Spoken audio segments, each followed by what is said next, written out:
Lideramos el camino de la opinión pública y buscamos que la cultura del debate alcance consensos y soluciones a los problemas de nuestro país.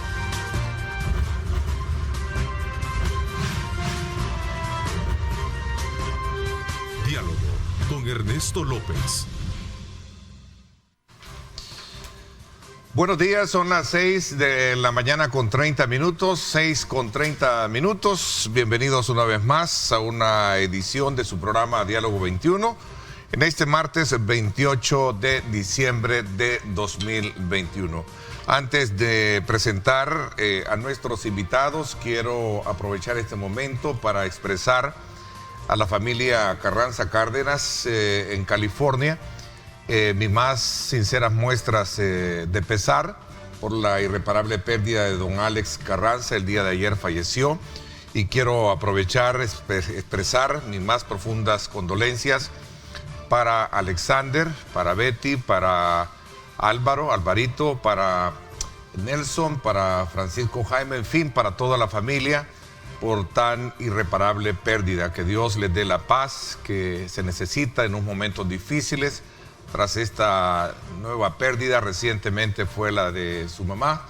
Así es que vaya entonces a nombre de este servidor, de mi familia también, pues las condolencias para la familia Carranza Cárdenas por el fallecimiento de don Alex, un gran amigo desde la infancia, desde la familia.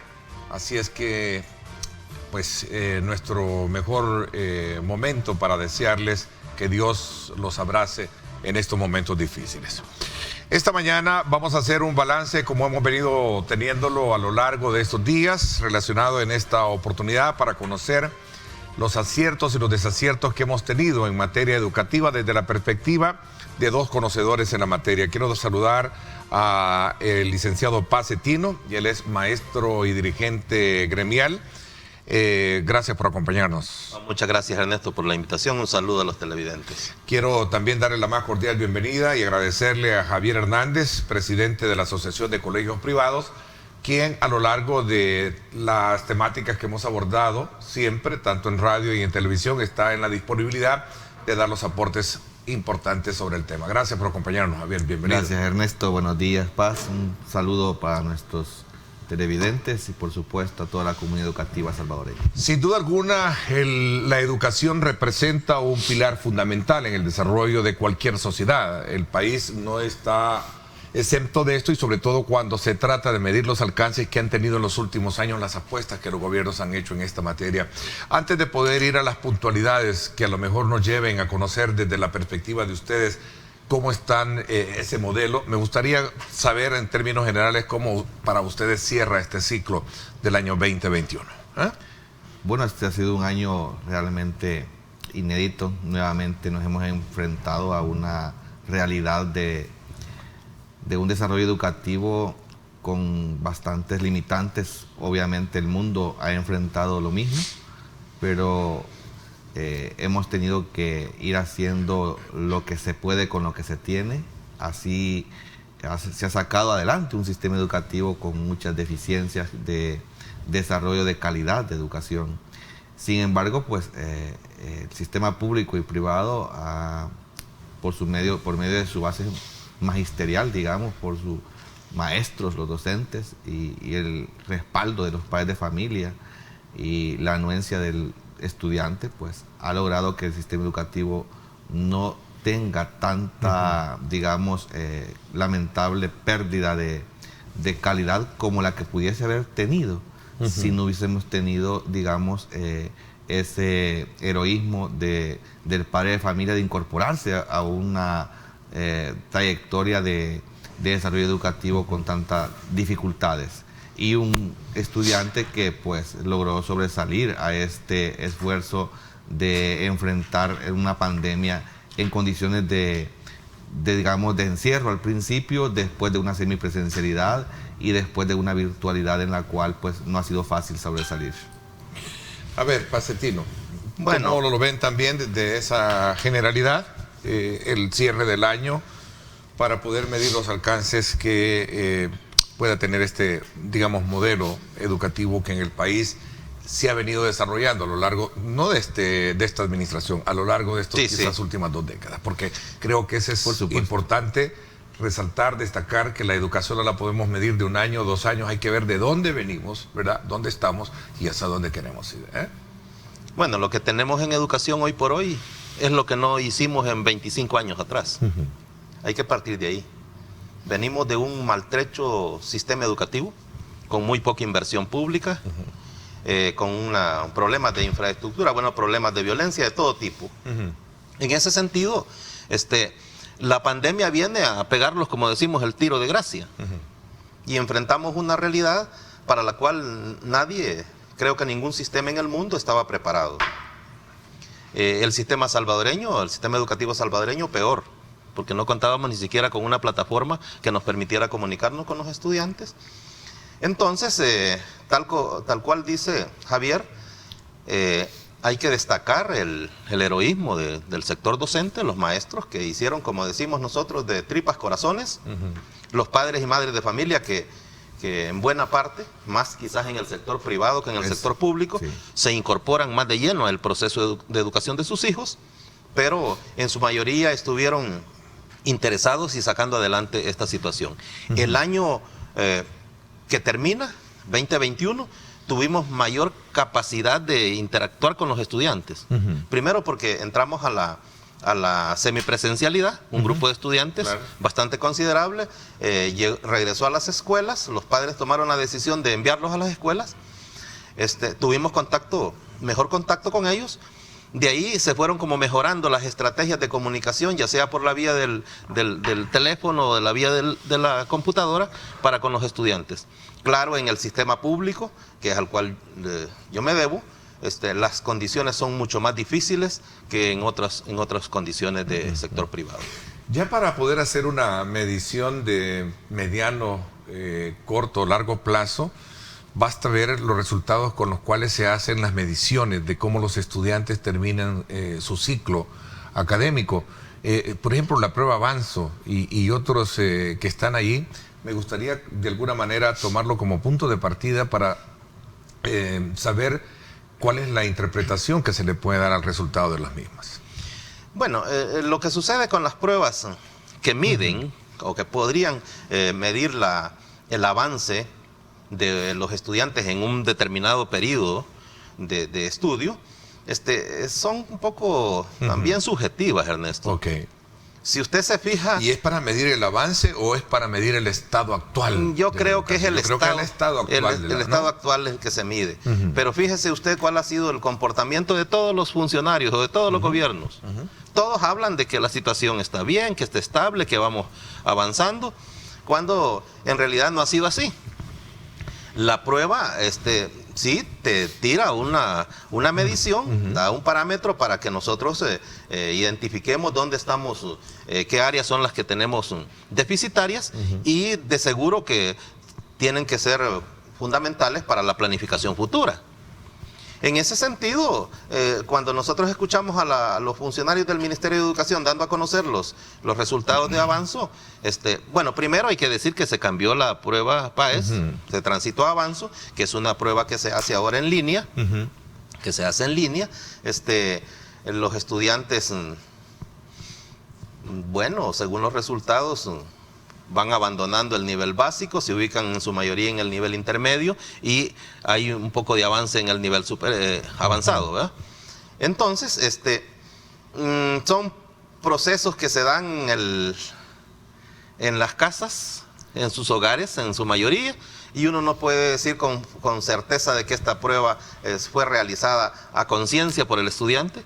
Lo cierto, Ernesto, es que en este año están egresando los primeros, los bachilleres generales que el año pasado estuvieron, bueno, 2 años prácticamente de estar en trabajando en un modelo totalmente desconocido, distancia, y con serios problemas. Y con problemas de conexiones y etcétera, etcétera. Todos esos factores, sin duda alguna, estuvieron presentes durante todo ese proceso. Y ustedes creen que entonces por ahí puede andar también parte de los, digamos, de las deficiencias que pudo haberse mostrado como resultado de las mismas.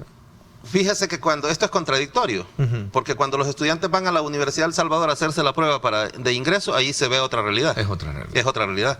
Entonces, incluso esto sucede con profesionales ya con título de grado.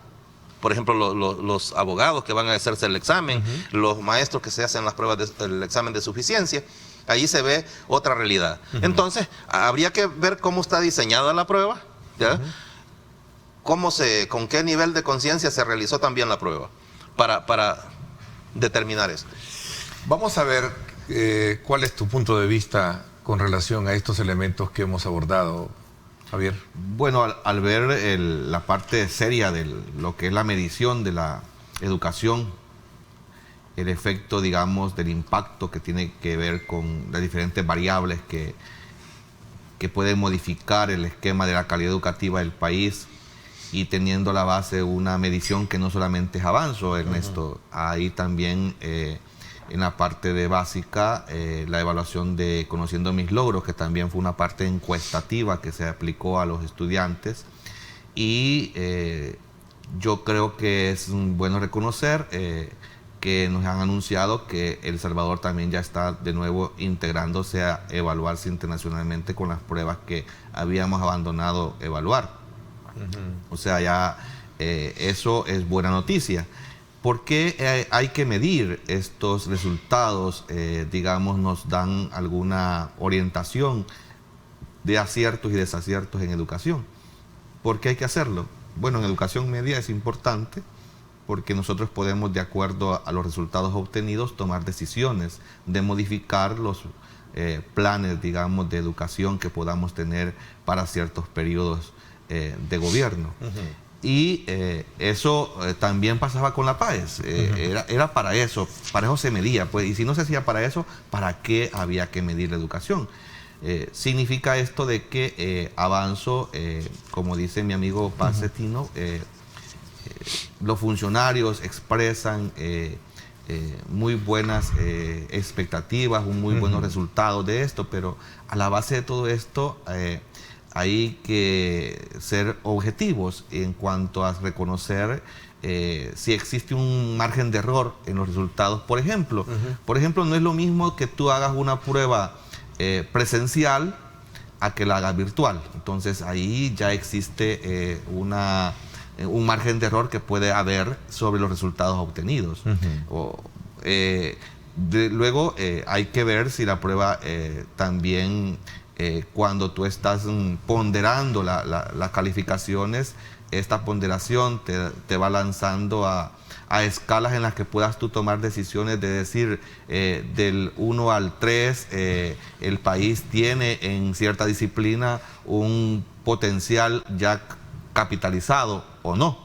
Entonces, toda esta parte técnica, digamos, de la evaluación, que de repente nuestros amigos televidentes puedan tener dificultad para comprender o yo explicar, pero significa de que como todo pedagogo o todo educador, pues debemos de darle espacio también al sector magisterial para que se integre a conocer este tipo de procedimientos, y no lo hemos tenido, Ernesto.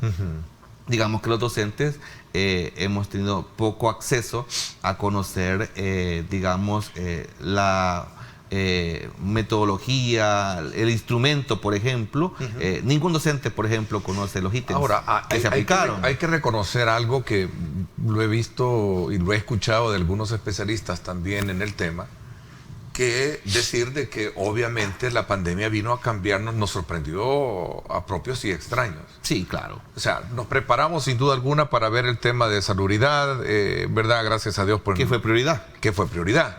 Pero también vino a cambiar parámetros, desde luego, o comportamientos sociales que no teníamos, decía Paz Cetino. Bueno, el hecho de estar en línea, solo el hecho de entrar en esa dimensión de distancia, de educación a distancia, es algo que realmente... Digamos que experimentamos un procedimiento de modalidad de educación en los cuales, pues, lo que nos está diciendo la experiencia vivida es que la virtualidad no ha sido la mejor manera en la cual ha llenado las expectativas de los estudiantes y padres de familia. Sin embargo, como dice la señora ministra, ¿y qué otra queda?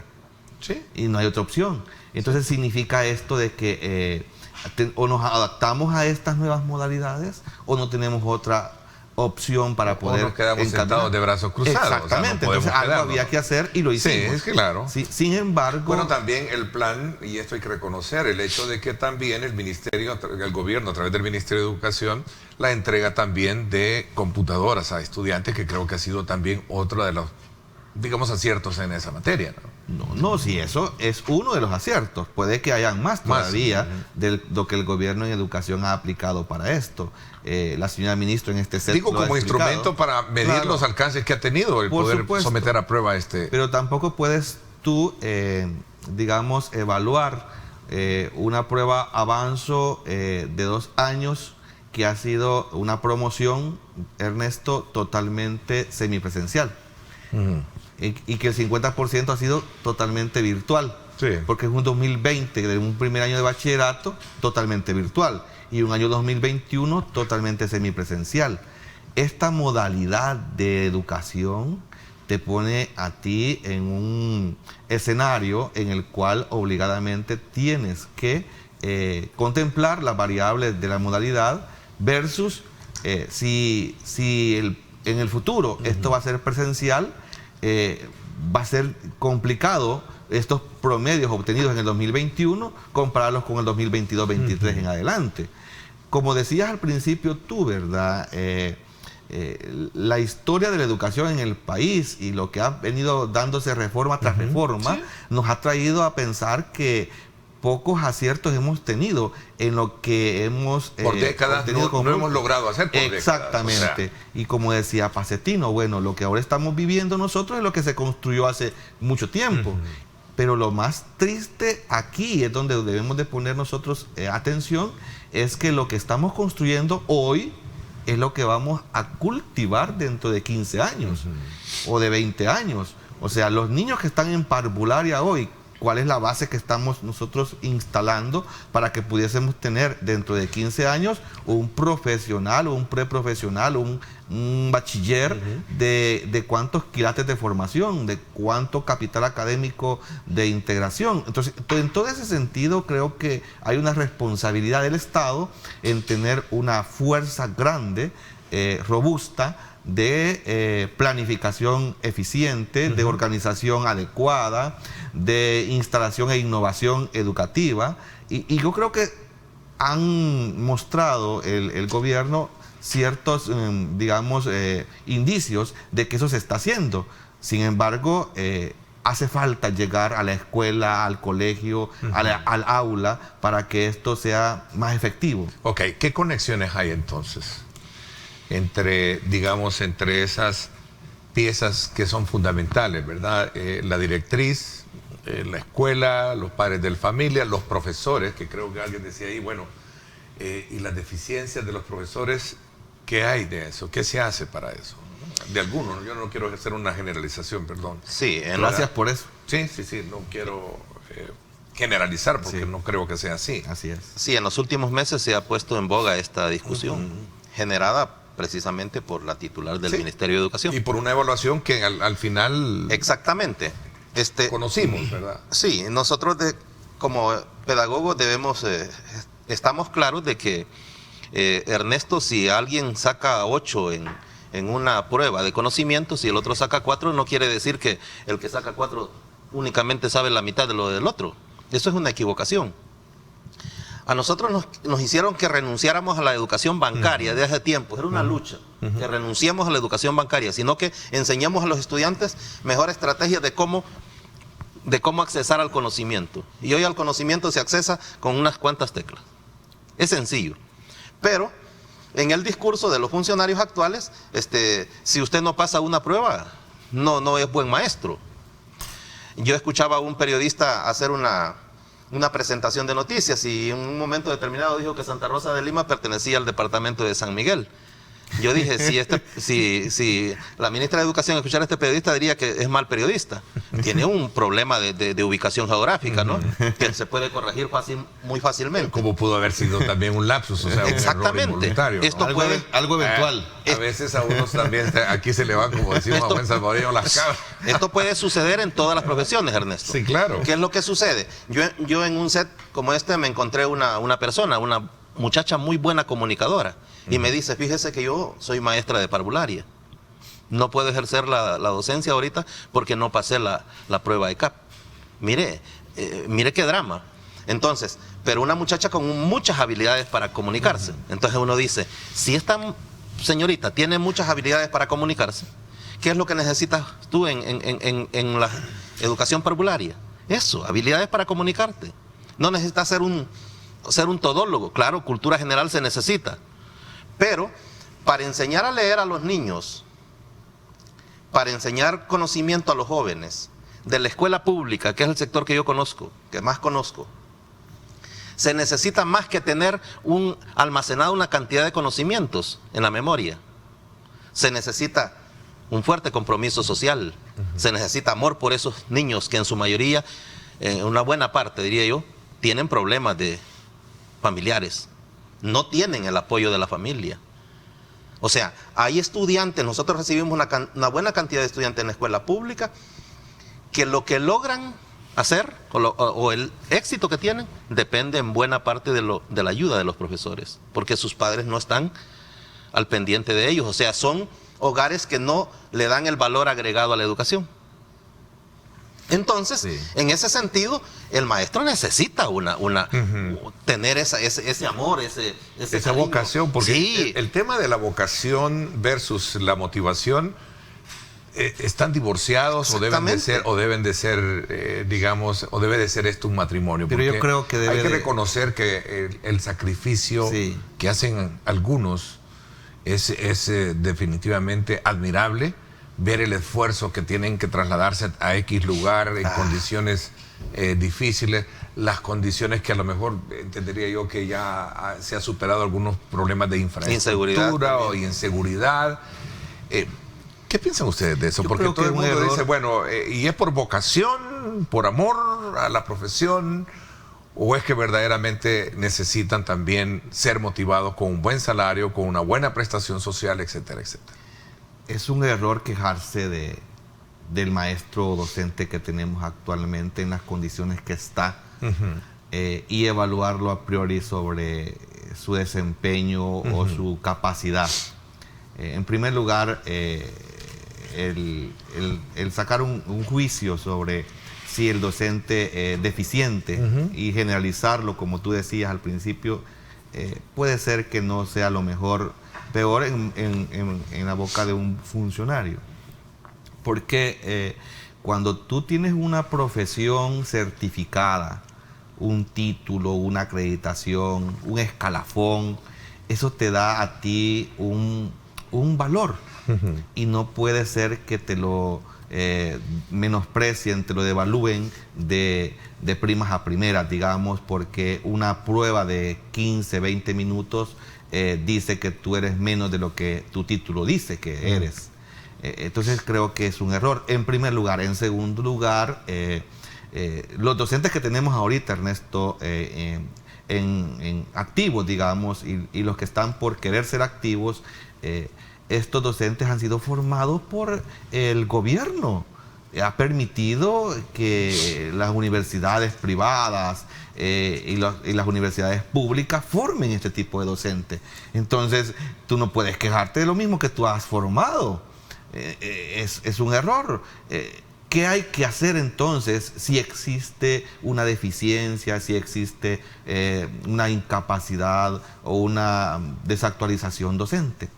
Pues el gobierno, el Estado, el sistema educativo está en la obligación de actualizarlo, de capacitarlo, de innovarlo. O sea, ¿qué puedes esperar de los mal formados formando? ¿Verdad? Exactamente, o sea, correcto, exactamente. Pero esto pasa, Ernesto, en todas las profesiones. Claro, por supuesto. Habemos malos y buenos periodistas, exactamente, por ejemplo, correcto, pues, o sea. Sí. Lo que pasa es que cuando tú pones a un docente a la par de otro tipo de profesional, el docente está en una vitrina en donde todo el mundo lo ve y todo el mundo lo juzga.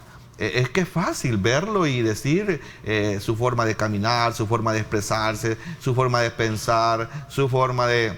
Bueno, todo lo que tú puedes tener ante un docente que se espera que sea el todólogo, por ejemplo, que sepa de todo el profesor, que sepa hablar, que sepa caminar, que sepa... O sea, eso se espera de un docente. Es que así se mira como un líder de la ciencia, de la tecnología. Tú esperas ver a un maestro, digamos, perfecto, digamos, para tu hijo. Eso esperas. Pero en realidad hemos trabajado para tener docentes de esa capacidad, de esa calidad para nuestros hijos cuando se ha llevado a cabo un sistema educativo que lo que ha propiciado es un desorden, digamos, de la formación docente. Mira tú, estás formando docentes en cantidades sin control. Entonces, ¿cómo analizas tú, por ejemplo, que no tienes maestros de matemáticas disponibles para todo el país? Física. De física. Lógica, por ejemplo, lógica elemental. Y te sobran de sociales, y te sobran de lenguaje, y te sobran de educación básica. Entonces, como que hay un grifo ahí suelto exactamente, y está aquello eso se llama, drenando, se llama descontrol, se llama... digamos, no tener en cuenta una medición de lo que necesitamos con lo que formamos. Fíjate que ese elemento que tú estás planteando, Javier, yo recuerdo que en su momento lo conversábamos también aquí con la ministra, y le decía, mire, ese de ponerle atención, me dice, ver el hecho de que tenemos una, digamos, oferta, una sobreoferta y una demanda en la que el Estado no puede, en su mayoría, por mucho que sea la apuesta, darle cabida a todo el mundo. Pero ¿cómo le pones tu atención a esto? Con un plan de educación nacional. ¿Y tú crees que las universidades no deberían de estar desconectadas de eso? O sea, educación controla... Es que hay un divorcio, digamos, eminente, un divorcio eminente entre lo que el Estado está queriendo lograr, entre donde el Estado te dice para dónde ir, y otra situación muy distinta es la que en realidad el sistema educativo para dónde va. Las universidades privadas tienen sus objetivos, tienen su claro, digamos, qué es lo que forman, cómo lo forman y para qué lo forman. Pero el sistema educativo está por otra línea, está por otro lado. Vaya, te voy a poner un ejemplo claro, por ejemplo.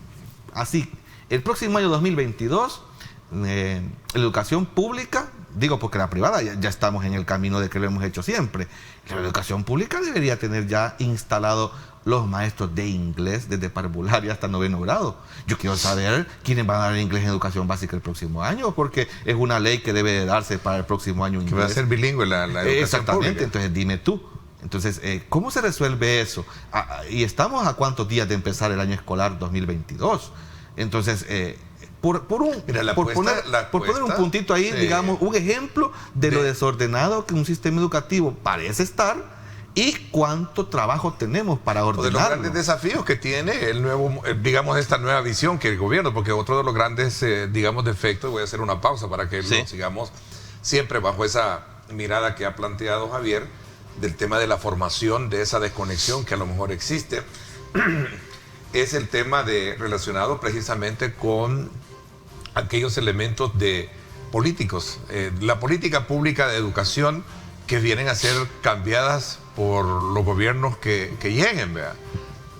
Y esto no estoy hablando de la actual, a lo mejor su apuesta puede ser muy buena. Todos han sido iguales. Pero todos vienen con ese mismo, digamos, con esa misma intención.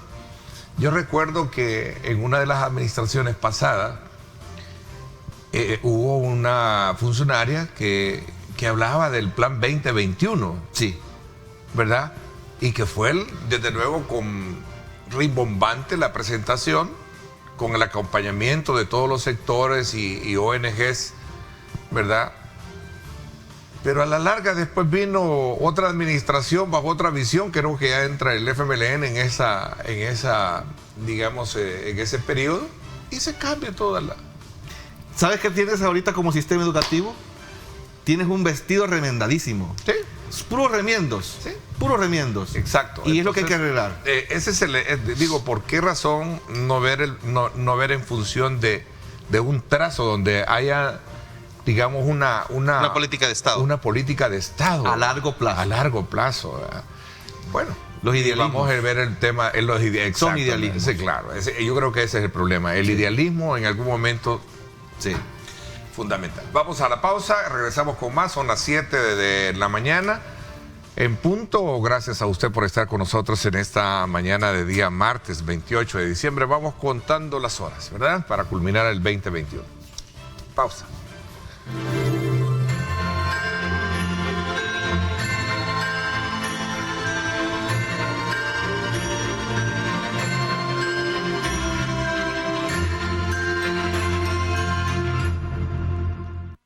Pide tus medicamentos a tu farmacia del ahorro.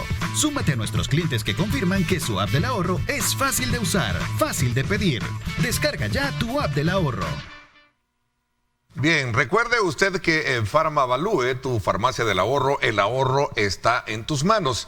Haz los pedidos de tu medicamento por tu app del ahorro. Puedes descargarla en Google Play, iOS o App Gallery. Y comienza a disfrutar del ahorro que solo Farmavalue, tu farmacia del ahorro, te brinda todos los días del año sin restricciones. Pide tus medicamentos a tu farmacia del ahorro. Súmate a nuestros clientes que confirman que su app del ahorro es fácil de usar, fácil de pedir. Descarga ya tu app del ahorro. Bien, gracias nuevamente por estar con nosotros. Interesante las valoraciones, las evaluaciones y todo ese camino que ha recorrido el tema de la política educativa en las últimas 3 décadas, si lo queremos medir, ver así para poder medir los alcances de lo que tenemos hoy en día. A ver, Javier Hernández y Pacetino, ambos conocedores en la materia, nos acompañan esta mañana. Había quedado de darte la palabra, Pacetino, cuando nos fuimos a corte. Bajo esa mirada del tema de la formación, ¿quién forma y quién forma y quién es el formado? Muchas gracias, Ernesto. En efecto, el Ministerio de Educación, como ente rector de la educación en el país, abandonó la formación docente hace mucho tiempo. Y si bien es cierto que ellos autorizan las universidades, ahí está la culpabilidad de ellos. Y aquel instituto de formación de docentes que la administración del FMLN creó. El ESMA. ¿Sí? No, eso fue también otra Dice de Infodo. llamará No, el Infodo. sí, no, es que el hablaban Infodo. de que, bueno, mira, no podemos regresar a las escuelas normales de aquella época, a las soñadas escuelas, ¿eh? Sí, pero ellos hablaron cuando Pero después crearon dijeron, el ESMA. vamos a poner un modelo de formación único y vamos a, como quien dice, a cerrar las universidades con ese proceso de formación y vamos a traer aquí a los verdaderos maestros. Fíjese ¿Qué que pasó con eso? cuando se inauguró un curso, unas maestrías en el ESMA, yo les pregunté, ¿quién va a acreditar? Y me dijeron, no te preocupes porque ya cuando estas personas estén egresando, el ESMA ya va a ser la universidad formadora de maestros. Fue otra llamada de tusa. La formación docente se abandonó, se dejó a las universidades privadas. El ente rector, Ministerio de Educación, muy poco ha controlado esta situación. Y a nosotros sí nos preocupa la forma en que la actual funcionaria se expresa de los docentes formados. Nosotros como bases magisteriales les hemos dicho, aquí hay una fuerte responsabilidad del Estado, una fuerte responsabilidad del Ministerio de Educación. ¿Qué es lo que sucede? Lo hemos dicho a todos los ministerios, a todos los ministros, perdón. Siempre se estableció un contubernio entre Ministerio de Educación y universidades privadas. La universidad privada no le va a garantizar ninguna calidad. Le interesa más el cliente. Ahora, nosotros debemos estar claros que la carrera docente no es competitiva en El Salvador.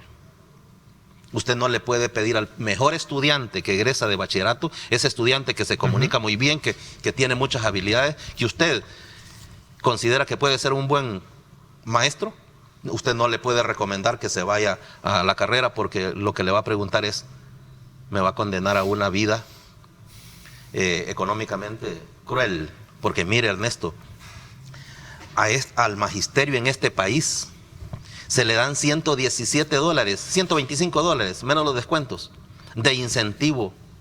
¿Usted cree que para un maestro esto pasa a ser como una especie de burla, hombre? Entonces, la carrera docente no es competitiva. No podemos garantizar nosotros tener los mejores estudiantes ahí. Los mejores estudiantes se nos van para otras carreras. Por eso es que nosotros en los últimos días, en los últimos meses, le hicimos un llamado a la ministra de Educación. Y yo se lo reitero. Si de veras nosotros queremos trabajar en serio por mejorar la calidad educativa del país, hay que presentar la política pública de formación inicial docente. Hay que formar los maestros tal cual se requiere o requiere la nueva historia. La vida futura requiere de hombres y mujeres con otras habilidades. Y tenemos otro problema, Ernesto, que hay que enfrentarlo. Y no se quiere hablar mucho de ello. Es que nosotros todavía tenemos profesores de la generación del yeso. ¿De acuerdo? Acuérdese que aquí hay profesores de generación de yeso. Después pasamos al plumón con un poco de uso tecnológico. Y ahora estamos en otra etapa, donde el requerimiento por la tecnología son mucho mayores. Claro, ya con programas. Si usted tiene esas generaciones que no fueron formadas tecnológicamente, ¿cómo cree que están haciendo en este momento? ¿Qué necesitamos entonces? Nosotros necesitamos renovar, remozar esta flota, y para eso hay un tema que no se resuelve, y es el tema de pensiones. Los maestros no se van porque si tiene un costo de oportunidad ahorita de $974 o $1,000, que es el último... El doble turno, y con ¿sí? doble turno. Y que es el último salario que puede tener un maestro, $1,000, a lo que puede aspirar un maestro después de 30, 35 años. Y le dicen, bueno, se puede pensionar ahorita, váyase, le vamos a dar $304. Entonces, ¿cómo nosotros, esas medidas, y mire, se congeló la reforma de pensiones? De un mes pasó a 3 meses, se terminó el año y como dicen, en todos los partidos se cocen habas.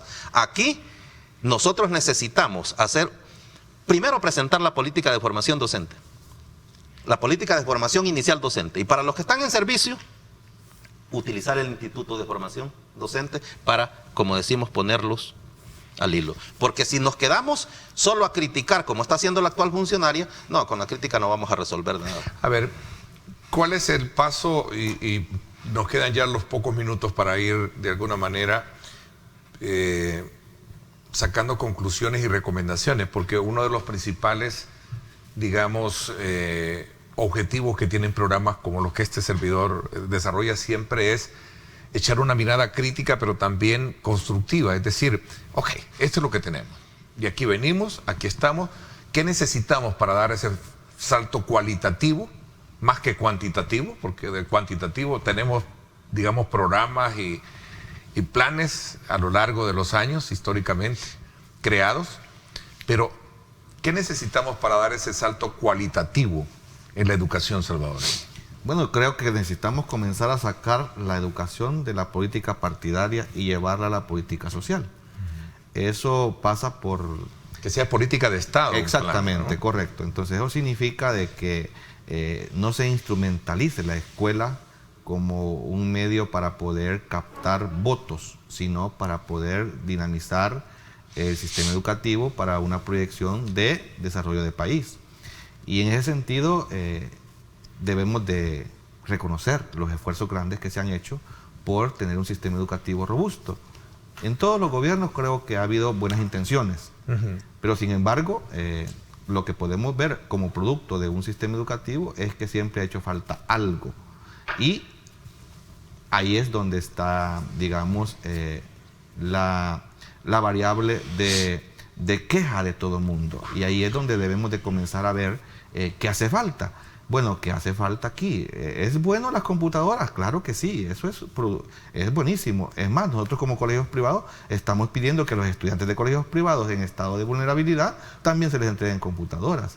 Todo el paquete social que se entrega en las escuelas públicas para los estudiantes es bueno, pero ¿por qué esto no se traduce, Ernesto, en buenas calificaciones de Avanzo? ¿Por qué esto no se tradujo en buenas calificaciones de PAES? ¿Por qué siempre hemos visto que no damos el salto de calidad que quisiéramos tener? Bueno, porque a la base hay falta de una política de educación a largo plazo, que tenga que ver no solamente con la parte de educación superior, como lo han anunciado ahorita, en educación privada superior, sino a todo el sistema educativo. Y en el tema del presupuesto, el tema del presupuesto es un tema de financiamiento de educación que debe de pensarse muy bien en cuanto a que si tú vas a tener un aumento al financiamiento del presupuesto, tienes que garantizar que hay un plan. Bueno, hay una voz oficial que dice de que hay una apuesta importante ahora en este nuevo gobierno con esa visión. Claro. Sí, ha habido un incremento. Hay que ver si el plan Toro Goz, que la ministra de Educación acaba de anunciar. Yo creo que ese es un punto importante que resaltar, ¿verdad? Porque estamos hablando de una evaluación. Es que y es positivo ver ahora. Con solo que tú ves que han invertido y se está invirtiendo en computadoras para el sistema educativo, ya solo eso te da un síntoma de un aumento al sistema educativo muy grande. Un incremento en el tema de presupuesto, yo creo que es una realidad que no se puede. Y es de reconocerlo, obviamente. Sí. A ver, lo que necesitamos acá es como ordenar las cosas. Claro. Ordenar las cosas. En principio, hay que hacer el diseño de una política educativa de Estado, que estén comprometidos todos los políticos, independientemente del partido que sean o la ideología que pertenezcan, a darle continuidad. De lo contrario, no vamos. Si estamos ensayo-error, nunca saldremos adelante. Esa política educativa ya tiene algunos signos de que puede funcionar mejor, puede darse bien, precisamente por el incremento que ha tenido en la inversión educativa. Así que las cosas que son correctas hay que decirlas, así como las críticas a lo negativo. La inversión que se ha dado en los últimos años, en los últimos 2 años, pues es significativa en esta administración. Pues sí, pasar del 3.4 al 5% no lo había logrado nadie. Esa inversión que se está haciendo en computadoras, en tecnología, eso es buenísimo. Yo sueño con que tengamos en un momento determinado la nube para que todo el mundo tenga acceso a conectividad. En ese sentido, porque el mundo que viene es eso te requiere. Pero esa política educativa requiere, en principio, algunos componentes básicos. Si ya vamos en el rumbo de resolver el problema de inversión, pues qué bueno. 2, necesitamos resolver el problema de formación docente. Tiene que controlarlo el Ministerio de Educación. No tiene que dejar esto a la deriva. 3, tenemos que hacer un rastreo de las condiciones en que está la infraestructura educativa, Ernesto. Aquí hay escuelas, miles de escuelas que están en condiciones deplorables. En tercer lugar, cuarto sería. Cuarto, sí, la carrera docente, Ernesto. La carrera docente no puede seguir como está. Tienes que hacerla competitiva. Tienes que lograr traer los mejores estudiantes para que formen buenos alumnos. ¿Y cómo reclutar los mejores estudiantes? Pues haciendo una carrera docente que sea atractiva, hombre. No puedes condenar a una persona. Hay una rama de la formación en estudiantes que voy a permitirme abordar, y es el proceso de estos certámenes de oratoria en estudiantes a nivel nacional que hacen, por ejemplo, instituciones financieras como Bancovi.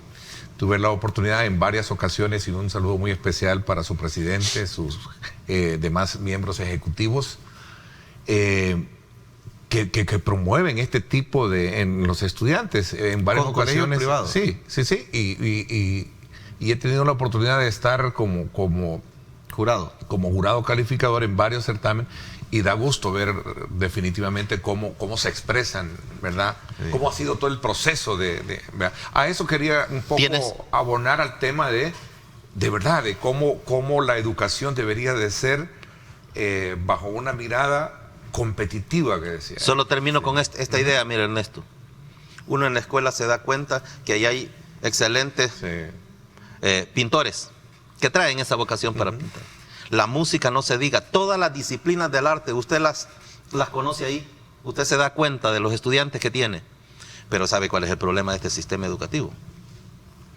Que a mí de nada me sirve tener un buen dibujante, que creo que va a ser un buen diseñador en el futuro, si no tengo ¿cómo se llama? La opción para decirle, mira, encamínate por este rumbo. Nosotros no tenemos un sistema educativo que en la prueba Avanzo hay una parte donde se exploran estas habilidades. Sí, la vocación del estudiante. Pero ¿para qué? Si no tenemos aquí las capacidades para que ellos o la capacidad instalada para que diga alguien yo me voy al Instituto de Artes, ya sea de música, cualquier disciplina. Entonces el sistema carece también de eso, necesitamos hacer esos ajustes. Mire, hoy más que nunca el Estado salvadoreño tiene las condiciones políticas para hacer el gran cambio. La transformación. No hay obstáculo político que se le ponga al gobierno para hacer la transformación educativa que necesita el país. Porque todo se encuentra dependiendo del pensamiento legislativo.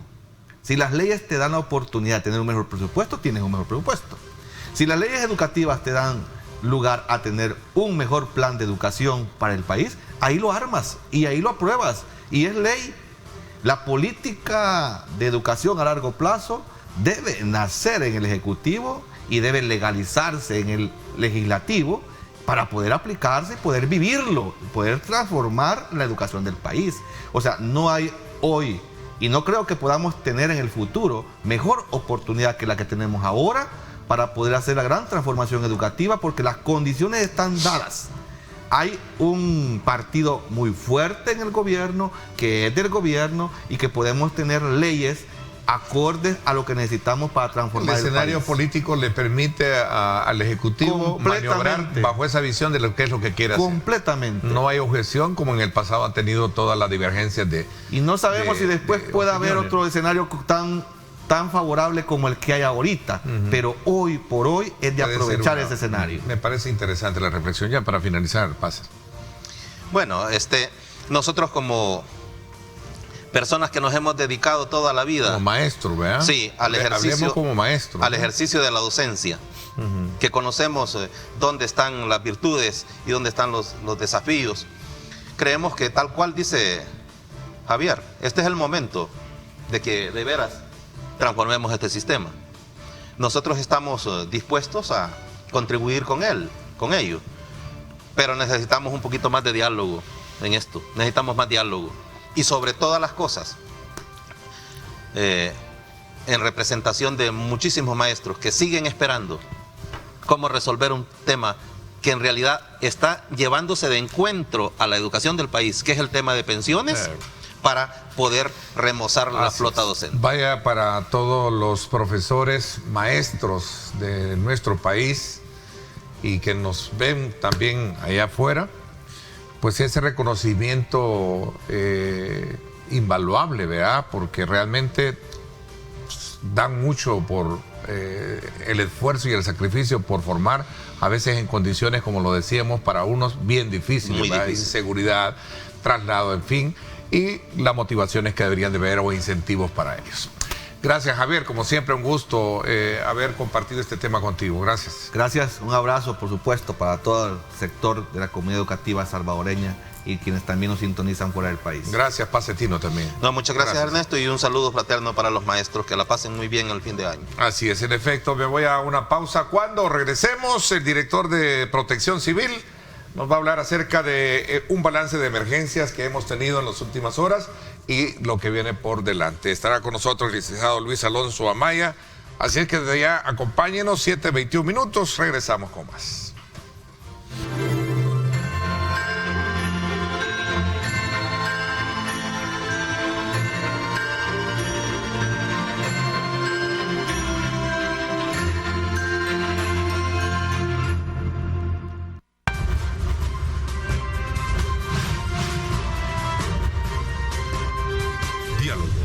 Ernesto López. Gracias nuevamente por estar con nosotros. Un saludo muy especial a nuestra audiencia en Chinameca. Esto es allá en San Miguel. Muchísimas gracias por estar con nosotros a esta hora de la mañana. Así es que un saludo muy especial hasta el oriente del país, Chinameca, a los maestros. Miguel Chávez, gracias. Interesante su comentario. Bueno, después de hablar de educación, en la primera parte, que me pareció muy interesante conocer el balance del año lectivo por nuestros invitados, pasemos ahora a hacer una evaluación también de todo el plan de emergencia que con motivo de la Navidad se ha impulsado. quiero darle la más cordial bienvenida al director de Protección Civil, al licenciado Luis Alonso Amaya. Bienvenido, gracias por acompañarnos. Muchas gracias, don Ernesto. Buenos días. Gracias por invitarnos a este programa que es muy importante para toda la población salvadoreña. Y gracias por darnos la oportunidad, por contarle justamente a la población sobre el trabajo que estamos desarrollando como Dirección General de Protección Civil, Ministerio de Gobernación y, por supuesto, como Sistema Nacional de Protección Civil. Y me parece que es importante acotar que más allá de verlo desde el punto de vista informativo, creo que este espacio es para llamar a la reflexión sobre la importancia que tiene de mantenernos atentos a evitar cualquier tipo de... Bueno, a mantener las precauciones en todos los aspectos, sobre todo en una época en la que todos disponemos celebrar la Navidad, ¿no? Y el Año Nuevo. Definitivamente, esta es una época que... Por la pausa, digamos, laboral que hacen tanto la empresa privada como el gobierno, es propicia, ¿verdad?, para que todos vayan a visitar a sus parientes, que pasen la noche tanto buena como la de fin de año juntos. Algunos viajan hasta el interior del país. Entonces, es importante que, como usted decía, llamemos a la reflexión de que tenemos que tomar las precauciones del caso, tenemos que acatar las recomendaciones que todas las instituciones del Sistema Nacional de Protección Civil estamos haciendo en torno a estas festividades, a fin de que no sigamos lamentando hechos como de los que ya más adelante vamos a platicar. Y hablando de un balance de las emergencias, ¿qué es lo que tuvimos como experiencia en la primera etapa de este periodo de fin de año, que es la Navidad, por ejemplo, porque ya viene el próximo viernes lo que es el fin de año. La noche de fin de año, sí. Bueno, antes que nada comentarle que el plan Navidad 2021 lo lanzamos desde el día 1 de diciembre, ¿verdad? Resolviendo o con el objetivo de resolver algunas falencias que se tuvieron en años anteriores cuando el plan se lanzaba, en nuestra opinión, un poco tardío, ¿verdad? Porque es que cuando ya se lanza ya por el 16, 20 de diciembre, ya la mayoría de las personas ha recibido ya su aguinaldo, su sueldo, todos andan pues en sus actividades propias de esta época. Hemos lanzado el plan desde el 1 de diciembre, están participando 100,000 personas de diferentes instancias del Sistema Nacional de Protección Civil. Y este plan ha tenido estrategias que han incluido aspectos como el hecho de controles vehiculares, el mantenimiento de las medidas de bioseguridad. Es importante recordar que la pandemia no se ha ido, ¿verdad? Seguimos en pandemia. El día 24, 25 y 26, que son los 3 días que hemos, analizado y hemos recolectado datos para hacer las correcciones necesarias. Un poco preocupante el tema de los accidentes de tránsito. Solamente entre el 24 y el 26 de diciembre hemos tenido 155 accidentes. En esos 3 días, entre el 24 y el 25, 19 fallecidos. ¿Por accidentes? Por accidentes de tránsito. 10 fallecidos. Resulta muy preocupante que las causas de esta accidentabilidad siga siendo la conducción temeraria, la conducción peligrosa, la conducción en estado de ebriedad, el abuso en la velocidad. Entonces, la distracción también, que es otro elemento. Por supuesto, la distracción al volante, ¿verdad? El uso de los celulares cuando se está conduciendo un automotor es fatal. O sea, esta cifra de 124 fallecidos por accidente de tránsito en diciembre, no sé si qué tan, coincide, es la de ustedes, es la versión de ustedes, ¿no? Exactamente. Okay. Son 124 del 1 de diciembre al 26. Ok. Solamente en la noche del 24 entre el 24 y el el hemos tenido 19 personas. Okay. Ahí es donde quería un poco separar las dos. Exactamente. Pero el grado de siniestrabilidad, sí es verdad. Exacto. Sí. Creo que es preocupante, si lo queremos ver ya en términos muy numéricos, como lo estábamos viendo del informe del BMT, ¿verdad? Exacto, es muy preocupante. De hecho, el BMT es justamente parte de esta operatividad y se están redoblando esfuerzos para incrementar los controles vehiculares, incrementar los dopajes, puesto que, como decía, las causas siguen siendo justamente esas, ¿verdad? La distracción al volante, el abuso en la velocidad. Vea usted el accidente que tuvimos el día 23 sobre la carretera que conduce de San Salvador hacia Opico, ¿verdad?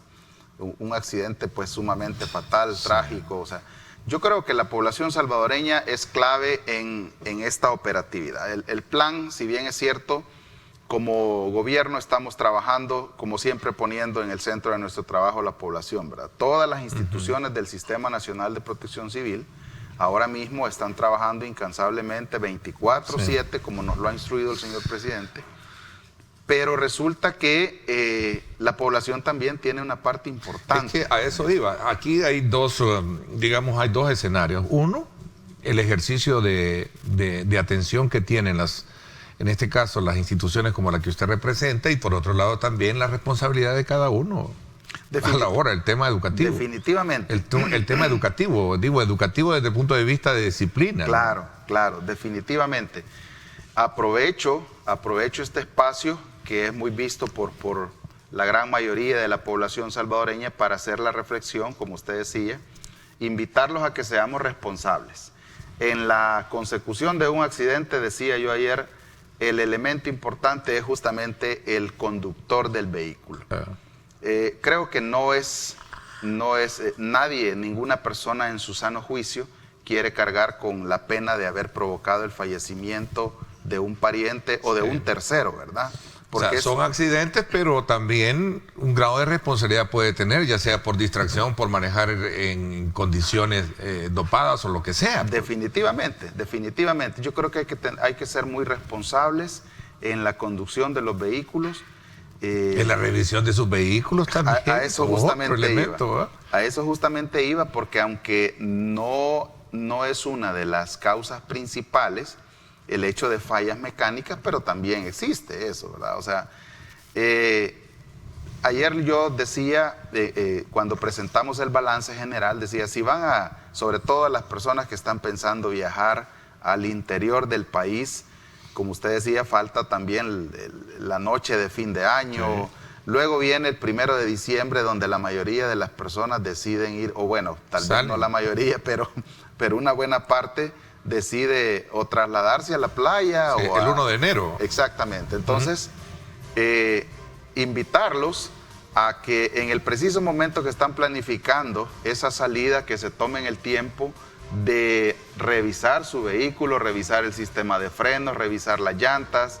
Es importante que acatemos estas recomendaciones con el fin de que no vayamos a provocar un accidente más y tener la pena de provocar lesiones graves, irreparables en algunos casos, fallecimientos o incluso hasta perder la vida, porque es que puede pasar, ¿verdad? Y ese elemento es importante, ese punto que usted acaba de mencionar es importante, porque también no solo en el tema de la revisión de sus vehículos, si se ha desvelado y se ha celebrado, yo creo que también no es bueno que a buena mañana salga para la playa. Yo creo que ahí está el elemento. Ese es un punto muy importante. Bueno, de hecho, aparentemente uno de los accidentes que sucedió entre la mañana del 25, entre las 8 y las 11, si mal no recuerdo, fue justamente porque la persona se durmió al volante, ¿verdad? Habían celebrado hasta las 3, 4 de la madrugada. Definitivamente nadie con esa cantidad de desvelo, esa necesidad de descansar que el cuerpo genera después de una noche como esa, va a conducir con un estado de alerta adecuado, ¿verdad?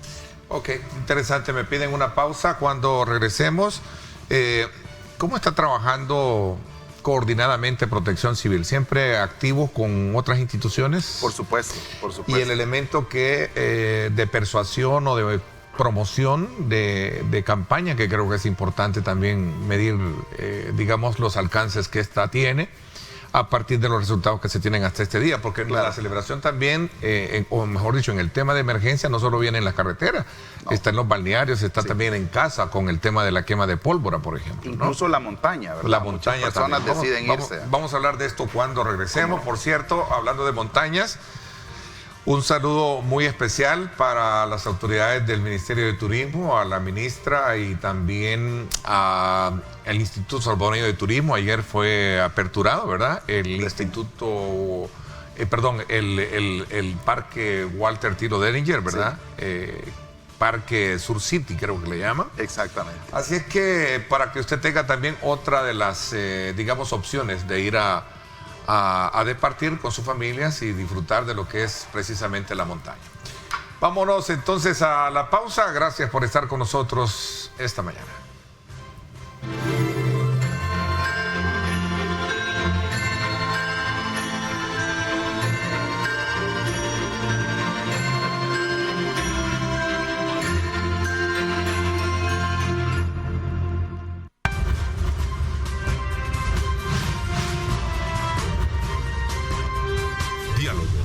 Ernesto López.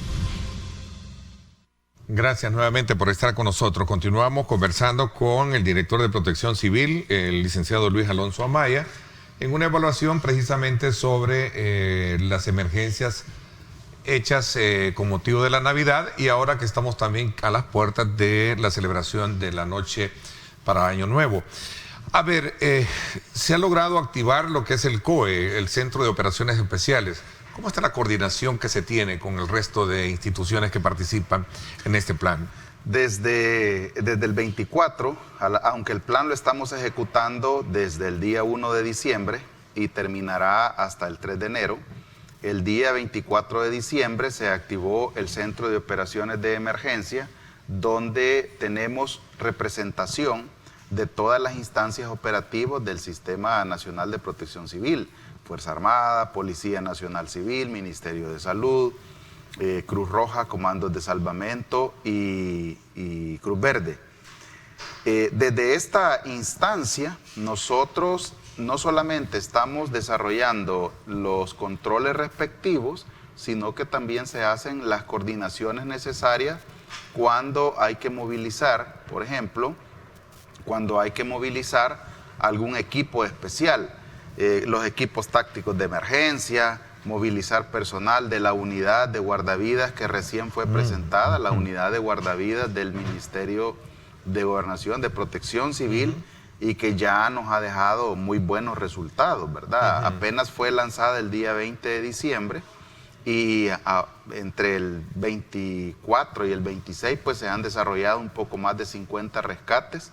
Son 50 personas que probablemente ahora mismo serían parte de las estadísticas de los fallecidos. Como le decía, el centro de operaciones sigue activo, seguirá así hasta el día 3 de enero, cuando se cierre la operatividad en lo que a este plan se refiere. Ahora, cuando sucede una emergencia, ¿dónde debe de llamarse? ¿Hay un número? ¿Hay un número específico para hacer esta coordinación? Sí, definitivamente. ¿O se mantiene el 911? En realidad es parte también del sistema, ¿verdad? Recuerde que como una de las instrucciones que se nos ha dado al Sistema Nacional de Protección Civil es trabajar de forma articulada con todas las instituciones. Entonces, aunque la población puede llamar al 911, también ponemos a disposición y está dispuesto desde el 1 de diciembre el 2281-0888, que es el número del Centro de Operaciones de Emergencia Nacional. Este número, amigos que nos sintonizan, es importante que lo tengan a la mano inmediatamente. Cualquier emergencia, Dios no quiera, pues ahí está desde luego accesible, ¿verdad? Efectivamente, y como le decía, en esta instancia, no solamente el Centro de Operaciones de Emergencia como tal, el objetivo de tener ahí representantes de todas las instituciones es hacer la respuesta expedita, ¿verdad? Si en el preciso momento que un usuario, que una persona llama a este número manifestando una situación crítica, los tenemos ahí, tenemos comunicación radial, telefónica, y las coordinaciones se hacen de forma rápida con todas las instituciones.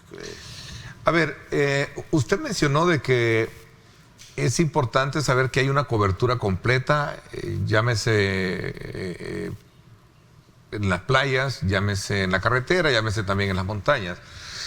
esto es bien importante porque al final, creo que usted lo decía, la mayoría creo que el 1 de enero siempre busca salir, ya sea de paseo, después de la celebración de la noche.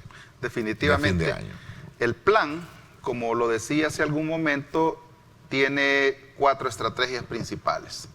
Una de ellas tiene que ver justamente con lo que usted está mencionando, que es el hecho de mantener controles vehiculares.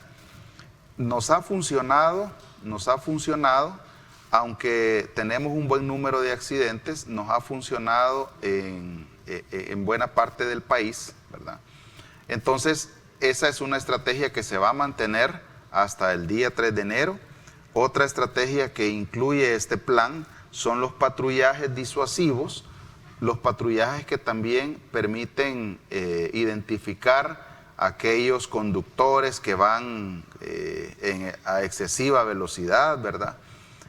Transgrediendo todas las leyes de tránsito, por un lado. Por otro, también los patrullajes relativos a la seguridad. Hay que recordar que también se está desarrollando, sigue en pie el plan control territorial.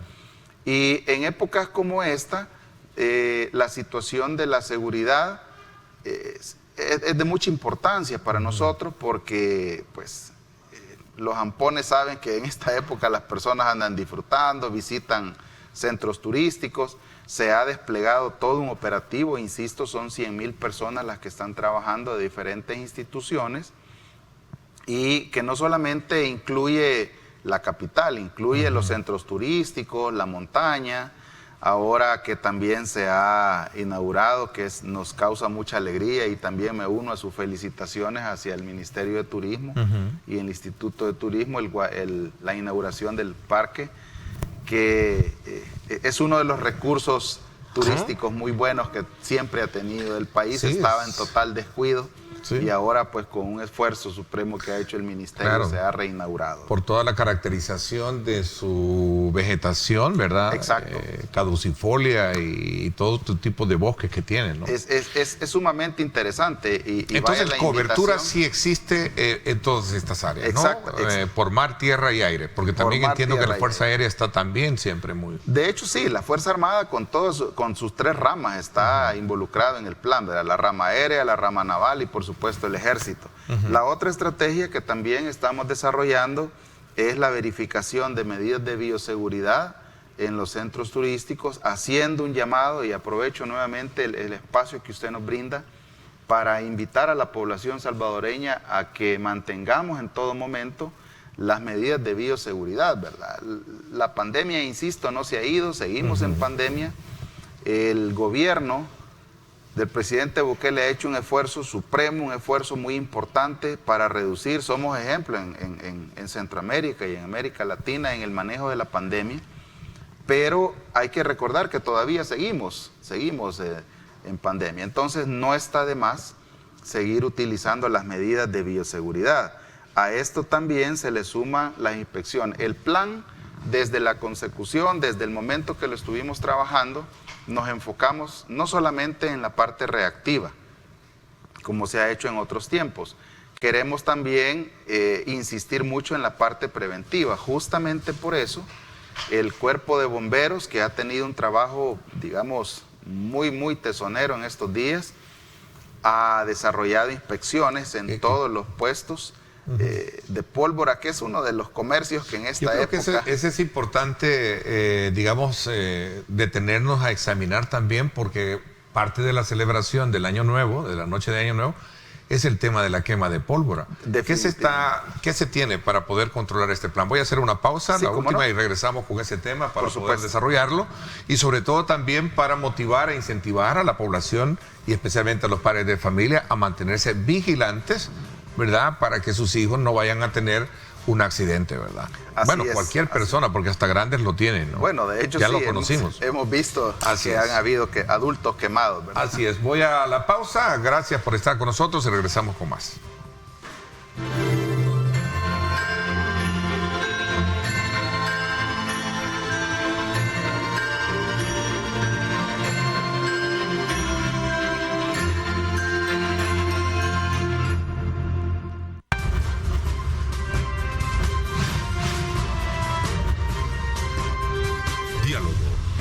Ernesto López.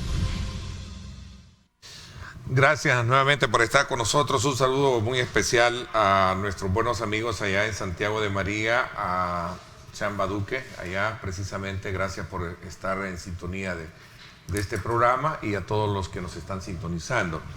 A ver, la celebración de la noche de Año Nuevo trae consigo el tema de la quema de pólvora. ¿Sí? Definitivamente. Y este es uno de los grandes factores de incidencia que no solo va por el hecho de que afecta a niños, sino que también grandes. Las cifras lo han demostrado. Exacto. ¿Cómo se está, digamos, qué alcances tiene el plan para poder atender este tema y sobre todo también de llamar a la cordura a que ponerle muchísima atención al tema de que con pólvora no se juega? Definitivamente. Como le decía antes de irnos a la pausa, el Cuerpo de Bomberos ha tenido un trabajo muy importante en la operatividad de este plan. Desde el día 1 de diciembre, incluso antes, ellos han estado haciendo inspecciones en cada uno de los puestos donde se está comercializando la pólvora. Por un lado, verificando que se estén cumpliendo con las medidas de seguridad apropiadas. No es fortuna ni es suerte que este año no hayamos tenido incendios en coheterías, en las legales, ¿verdad? Porque hay que decirlo, en las que están cumpliendo con la debida reglamentación. No es fortuna, es el trabajo muy bueno que ha hecho tanto el Cuerpo de Bomberos como la División de Armas y Explosivos de la Policía Nacional Civil, haciendo inspecciones que no se estén produciendo artefactos que no cumplen con la reglamentación. El Cuerpo de Bomberos verificando que se tengan las medidas de seguridad, que se tengan los medios necesarios para sofocar algún conato de incendio que se presente. Es importante que la población acate las recomendaciones. El mal uso de la pólvora está dejando tanto personas adultas como niños quemados. Y más allá de todo el trabajo que nosotros estamos haciendo para que no se produzcan artefactos que pueden provocar un daño letal, ¿verdad? Que pueden Porque provocar, hay de tales a tales, ¿verdad? Como definitivamente. Que ¿Sí? pueden provocar un daño letal o daños irreversibles, claro, como la amputación de un miembro, como ya se ha visto en otros casos. Más allá de todo ese trabajo que está haciendo para prevenir y evitar, reducir la probabilidad de eso, también es importante que la población asuma la responsabilidad que tiene al manipular esto, tanto los adultos como los niños. No es buen negocio dejar a un niño solo. No. Con cualquier cantidad de pólvora. Sí, lo voy a decir a manera de título personal y de experiencia mía. Yo tengo un niño de 8 años, ¿verdad? Que me pidió que le comprara pólvora. Bueno, le compré las famosas estrellitas, sí, claro, pero yo estuve ahí precisamente. Es que justamente y no lo pude dejar por el hecho de que cualquier descuido puede a él causarle, por la inexperiencia, la edad y todo. Definitivamente, y mis felicitaciones para usted, porque justamente esa es la actitud con la que todos los adultos deberíamos manipular la pólvora. Si en algún momento nos es imposible, ¿verdad?, no comprarlo, porque la época es propicia para eso, ¿verdad? No podemos ir en contra de las costumbres. De algunas costumbres. Lo que pasa es que el problema es el abuso que hay detrás de todo esto. Exactamente. Y la irresponsabilidad que por estar en X o Y actividad paralela donde los niños están quemando pólvora, se descuidan y ahí están los errores. Es que yo creo que ahí es donde está el kit de la cuestión, ¿verdad? O sea, por un lado el abuso, por otro también el descuido que existe al manipular la pólvora. Yo creo que si todos asumimos la responsabilidad, cuidamos a nuestros hijos, manipulamos de forma segura la pólvora, no inventar cosas que de repente se dan por la misma, en la misma manipulación incluso, ¿verdad? Yo he visto en algunos casos que hasta se toman el tiempo de sacarle la pólvora a una buena cantidad de morteros y luego quieren hacer uno solo. Eso es increíble, totalmente nocivo para la salud de las personas que lo están. Pero esto pasa también por irnos a otro escenario, que es el tema de la comercialización, la fabricación y la comercialización. De aquellos productos que, entiendo, la ley los prohíbe. Los prohíbe, y de hecho hemos sido enfáticos y aprovecho nuevamente hacer el llamado a todos aquellos que tienen al menos la intención de hacerlo, que les caerá todo el peso de la ley, ¿verdad? Insisto, el Cuerpo de Bomberos no se detiene. El Sistema Nacional de Protección Civil, en cuanto a este rubro se refiere, no se detiene. Se siguen haciendo inspecciones, se está revisando cada uno de los artefactos que están produciendo. Pero aquí hay algo bien importante que hay que mencionar. Nosotros estamos llegando a todos los puestos o a todos los lugares donde se produce y se comercializa pólvora, debidamente acreditados, legales, los que sabemos que existen y podemos llegar e inspeccionar. No así a aquellos que de forma ilegal, como esta cohetería que se incendió, más que cohetería, un lugar donde se producían mechas, que se incendió en la Nochebuena en Cuscatlán, y donde hubo 2 personas lesionadas, ¿verdad?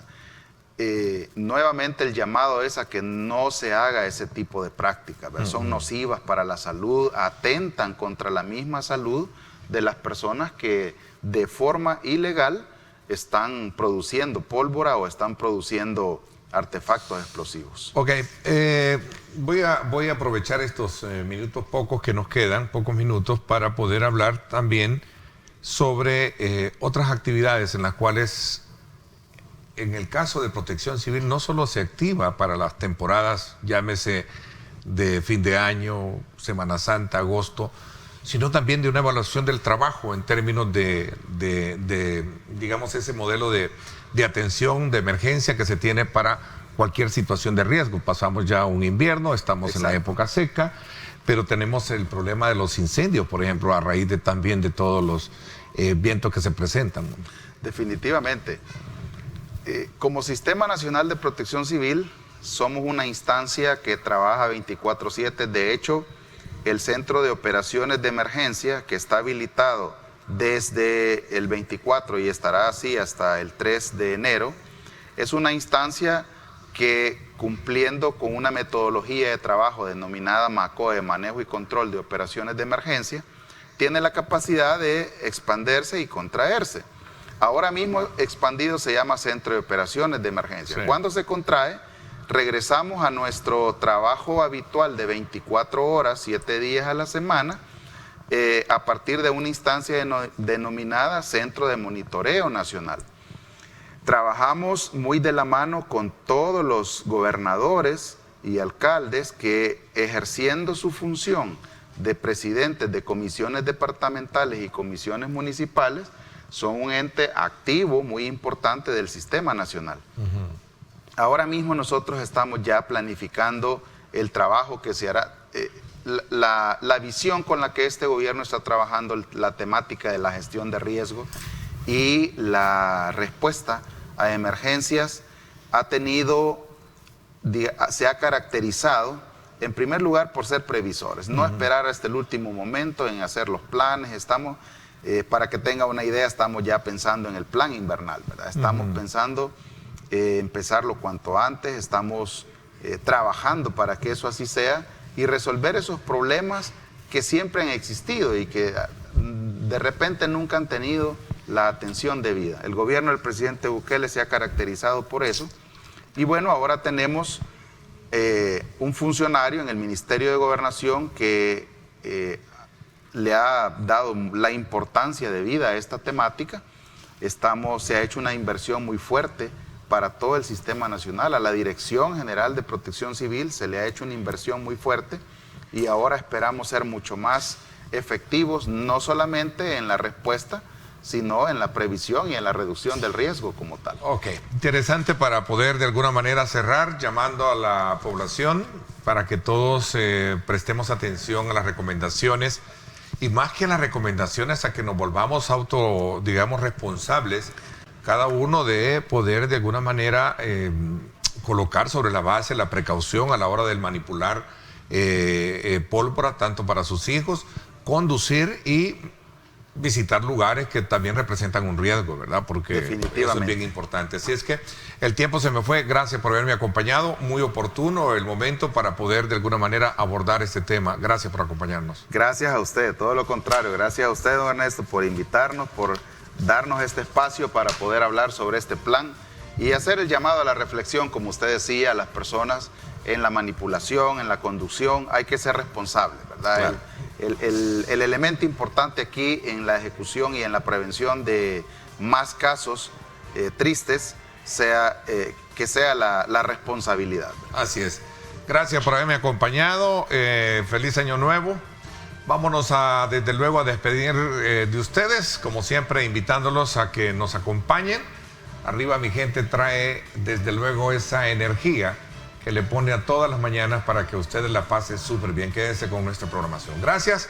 Por mi parte, esto es todo por hoy. Pásenla bien y como siempre recuerden también lo más importante, amar a Dios sobre todas las cosas. Lideramos el camino de la opinión pública y buscamos que la cultura del debate alcance consensos y soluciones a los problemas de nuestro país.